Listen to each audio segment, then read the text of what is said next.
Hey, Blake T. Wild here, and welcome back to yet another exciting episode of the Squadron Supreme. And before we get started, of course, I have to let you know, the Custodians, Agents of Cross. This 6-issue comic series asks the all-important question: what would happen if the only heroes that can save the world are an intelligent baboon, the world's smartest man with the power of elasticity only in his right arm, a teenage girl who controls fire, and a four-armed werewolf? Find out now, because issue 3 is releasing weekly over on my Patreon, with issues 1 and 2 having been uploaded there in their entirety. Each book of this 6-issue series is going to be over 50 pages. The last issue is closer to 70. Only $15 for these books. Far better deal than anything you'll get from Marvel or DC these days. And if you're in the Phoenix area, I will be attending Arizona Comic Arts Festival on March 22nd at the Phoenix Shrine Auditorium. Check it out, it's a one-day show, gonna be really great. They've had some great big-name guests in the past. This year they got Kevin Eastman, and that is going to be the first place that you'll be able to buy the physical copy of the Custodians, Agents of Cross, issue 3, which sees our heroes, the Custodians, as they travel to the Rallian Institute for Accelerated Learning to meet the most fantastic supergroup in training, the Infinitum Brood. It also features 2 backup stories: Let's Get Happy, in which the Neuronaut must mentally battle the villainous Gray Matter, and The Bench That Wouldn't Stop, where an evil city councilman summons a demonic bench that eats people. Released in 1985, written by Mark Grunwald with art by Paul Ryan. This is Squadron Supreme 9, Borrowed Time. Previously on Squadron Supreme. Later in the headquarters, Tom arrives in his lab/workshop, lamenting being the odd man out once again. He greets Ada, who excitedly tells him that she missed him today and asks how the assignments went. Tom Thumb locks his door to ensure there are no disturbances, and then has Ada run a tissue sample on himself. He heads down to the storage room where they keep the salvaged equipment from the old satellite base, and inside a crate he locates a transtemporal soma projector that he invented. He instructs Ada to process some chronal coordinates, places the helmet atop his head, and tells her that he's about to make a deal with the devil. Then Tom is ruptured through the space-time continuum and travels faster than the flow of time itself until he appears 5 feet in the air inside the throne room of Scarlet Centurion. Now, what, pray tell, can I do for you, small one? You said you conquered everything, even disease. Is that true? The panacea potion cures all diseases known to man. In return for a small sample of the panacea potion, I want you to take something to your esteemed leader, Hyperion. I can't. If he fell, you'd try to conquer the whole world. I can't do it. I can't betray my only friends like that. Damn you! You pathetic little man.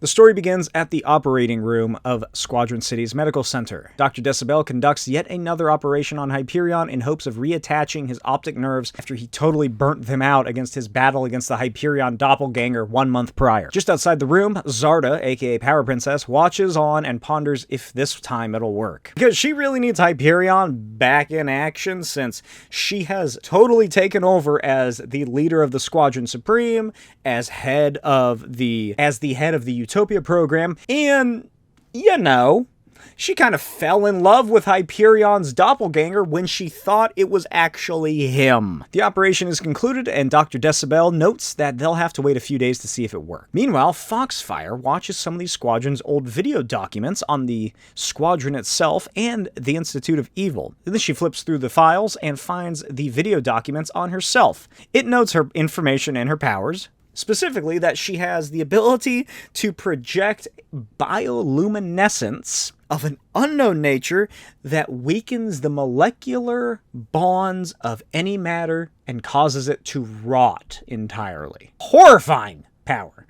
I imagine that these things were probably made by Tom and Ada just because that makes the most sense. I feel like none of the other members of the Squadron would take the time to do this. The footage continues to the day that she and the other members of the Institute of Evil were captured and induced into the behavior modification machines and reformed. And it also notes that Foxfire was officially made a member of the Squadron along with the rest of the Institute of Evil on September 21st, 1985, which was issue 6 when that happened, meaning that this takes place in December of 1985. And the comic series must have, as such, began in April of 1985, which, fun fact, was a month before it released in our world.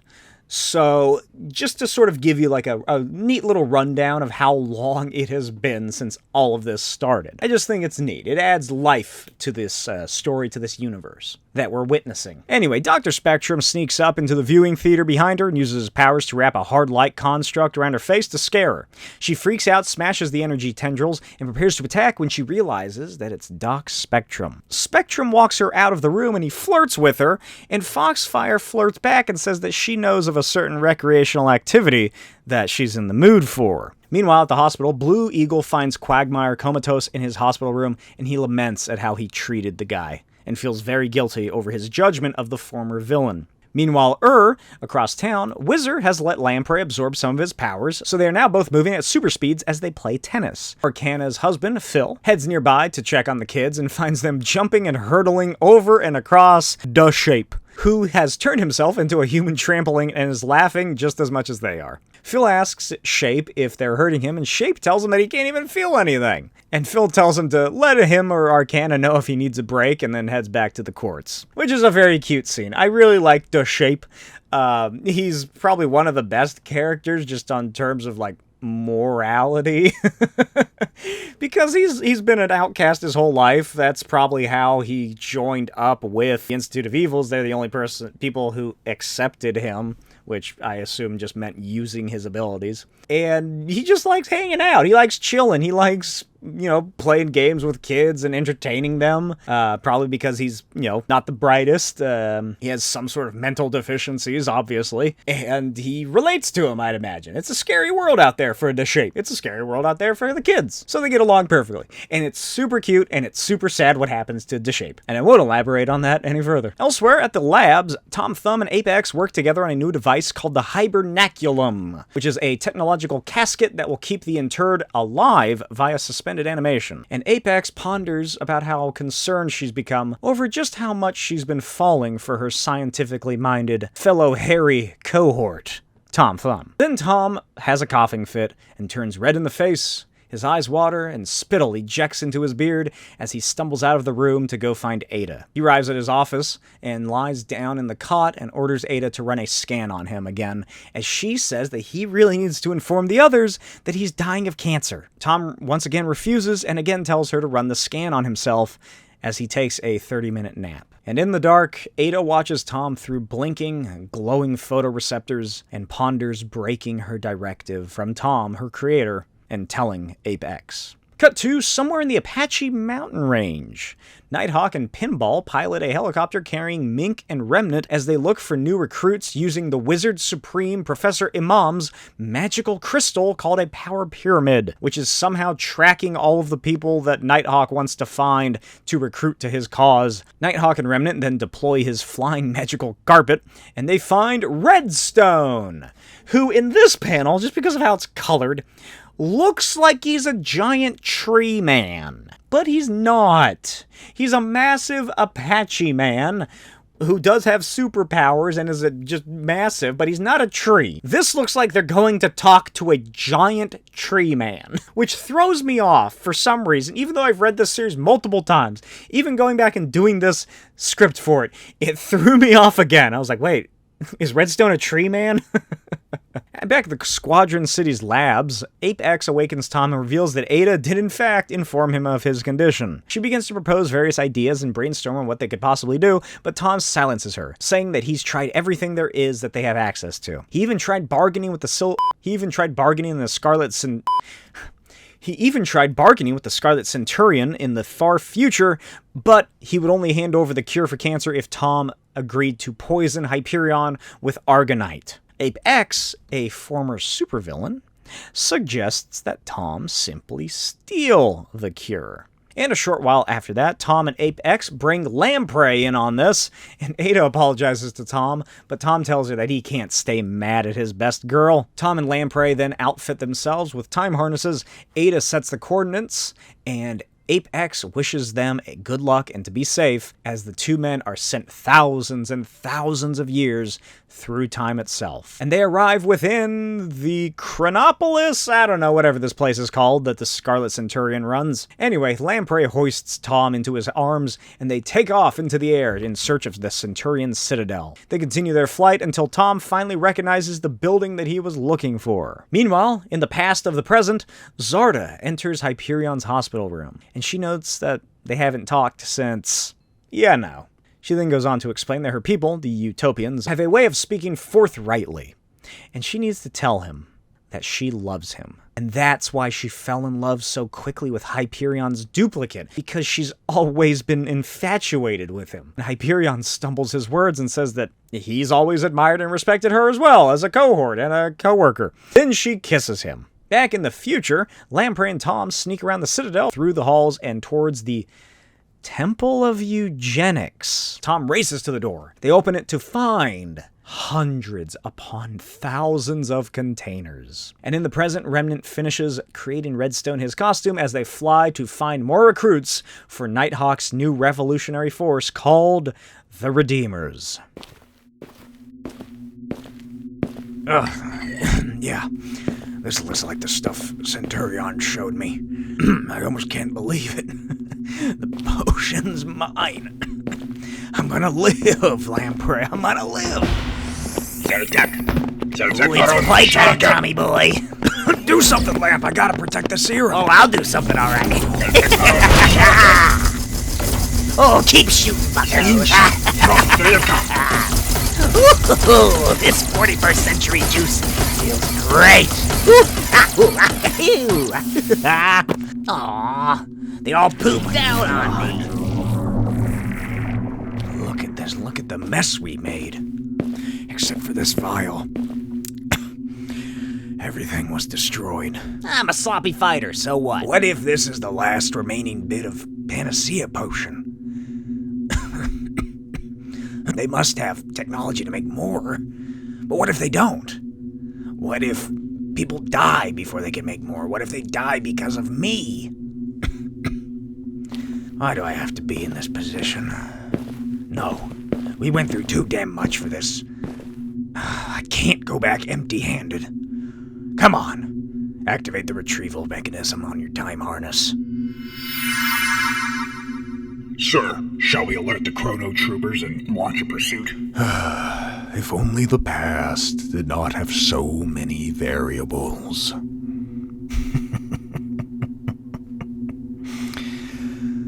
No, that will not be necessary.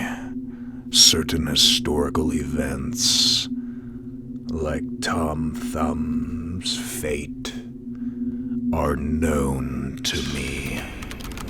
No, what? No. What is it, Tom? What happened? It's nothing more. It's nothing more than penicillin and a few complex vitamins. How can that be, Tom? Did you take the wrong substance? You could go back. No. This is the panacea potion, all right. I guess it just works on 41st century folks. They've had centuries of eugenics to bolster their immune systems. But it won't do jack diddly squat for us 20th century hodads. All that racing around, all that compromising my principles, and all I got for it was zip. Yeah, it looks like it's all over for me. I guess I gotta die soon. Tom, where are you going? Tommy? I have to go back. I have to go back to the 41st century. I have to return what I stole.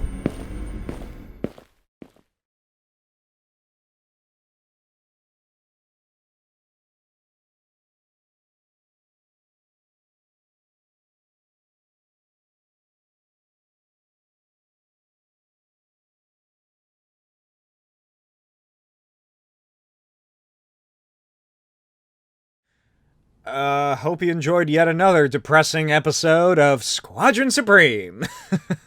Let me know what you thought in the comments below. This is, said it last time, we are now reaching the point where the series, where everything gets depressing and sad and dark. We are not going back to what little color and interesting comic booky excitement that we had in the initial half of the issues. That's been gone since the Institute of Evil was B-modded and Golden Archer destroyed his girlfriend's mind. And this issue, I think, is the final cliff that the car falls off of before the final plummet to the canyon below, where the inevitable violent explosion occurs. Tom Thumb, I think, is probably the most likable of the Squadron Supreme, which isn't saying that much, honestly, based on what's become of them. Although he does make all of their devices and whatnot as well. There's the whole argument that can be made regarding the B-mod machines and the fact that he knew that one of the people on the team got B-modded and didn't tell anybody until it came out. I always liked him the most. He's the underdog. Is he the kindest member? I think he is. I think that Tom Thumb, they all want to do good. But I think that Tom Thumb just kind of has something to prove, and he truly wants to make a difference in the world. But the fact is that he's working for a kind of totalitarian, I suppose you could say fascistic idea of how to better the world. Very controlling aspect of the world. But his death is just such an incredible subversion of death in comics. It's not grandiose. It's not over the top. It is not even heroic. Tom invades the future of a horrible Kang offshoot, destroys thousands of medical serums and compounds, leaves, then returns what he stole after he realizes it's useless to him, and then dies a week later off screen. We don't see his final moments. We aren't granted his final thoughts. We don't read his final words that echo through our minds as we look upon the page. In a way, it's the most realistic death in all of comics, because one moment, that one final panel that's held in time forever of Tom Thumb marching down the hall, almost triumphantly, almost heroically, he is alive. And then in the next, he's dead. And this is such a just pinnacle of, this series, I think, is this issue. Because after this, it's just one bad thing after another. And like I said, this is just such it has all the classic tropes of silly, kind of Silver Age, classic comic ideas. They go to the future. They fight the evil bad guy. There's a cool fight. There's the soap opera drama and whatnot with Hyperion and Zarda and Al. And then we get this last third of the book where it's like, oh my god, he's gone, he's dead. It's just bam, slap you right in the face with the fact that Tom Thumb is dead of cancer. And it makes the fact that had he received the Panacea Potion months and months prior, what could have happened? That would have meant that he would have received it. He would have agreed to put the Argonite poison into Hyperion, into his food or his drink or whatever. So Hyperion probably would have, he wouldn't have died, but he definitely would have become very horribly weak and sick. Tom Thumb seemingly would still be dead from cancer a couple months later. Scarlet Centurion would have invaded. I think the biggest thing is that the B-mod machines wouldn't have been created. Let's talk about the B-mod machines a little bit, specifically relating to Foxfire. She has been programmed to not cause any harm to any of the Squadron members, which raises so many questions. We saw it last issue with the fact that Lamprey just could not physically bring himself to inform Power Princess or Doc Spectrum that Hyperion probably wasn't the real Hyperion, just because Lamprey could see and sense that his energy signatures or whatever were different. So there are just so many questions that how the B-mod affects the Institute members, and it raises even more moral implications regarding how exactly the B-mod machine works. because when she spins around and prepares to attack, she more or less becomes her old villainous self. She shouts out in anger, she fucking gets ready to brutalize somebody, and then when she, her brain recognizes that it's Spectrum, it's like a switch is flipped, and her synapses fire in all kinds of different ways once she registers that it's him, and her entire personality just stops and reconstitutes as the new her. It's very strange implications that continue, almost in a way similar to those of Lady Lark and Golden Archer, as we'll see as this series progresses. So we've seen that previously, that Foxfire is flirtatious. She was flirting with Hyperion. She flirted with, I think, one or two of the other male members of the Squadron. She's done that before, and even when she was in the Villains Institute of Evil, when they invade, I think she's making comments and notes here and there once they get the Squadron captured. So that's seemingly just an underlying thing in her personality, is I guess she has a high sex drive, and she's very open about it. But then, of course, raises the question, can she say no? Can she say no? Would she? Because of the B-mod machine? Like, how far does that go against the Squadron members? Because, what's his name? Amphibian, he made Ape-X, stop questioning him. That is the best example of how extreme the B-mod process actually is. Because we don't really see much else aside from the fact, there are allies now. But when Amphibian and Ape-X crossed paths after Amphibian was trying to sabotage all of the Squadron's stuff before he left, he's like, stop questioning me. You're not allowed to question me because you've been reprogrammed. Remember? Capiche? So listen and do what I say. I don't want this backtalk shit because it doesn't really matter. It's ancillary stuff that you just still say. You're pretty much a robot, Apex. And then he orders her to delete all the files and, wipe the memory systems of their machinery and their technology and whatnot from their systems. There's so much that could be discussed about the B-mod machine. Well, those are my thoughts on the comics. Let me know what your thoughts are in the comics. Are you Team Hyperion? Are you Team Utopia Project? # Team Hype in the comments below. Or are you Team Redeemers? # Team NH, Team Nighthawk. Let me know in the comments below why you chose your side. And I will see you next time. Bye.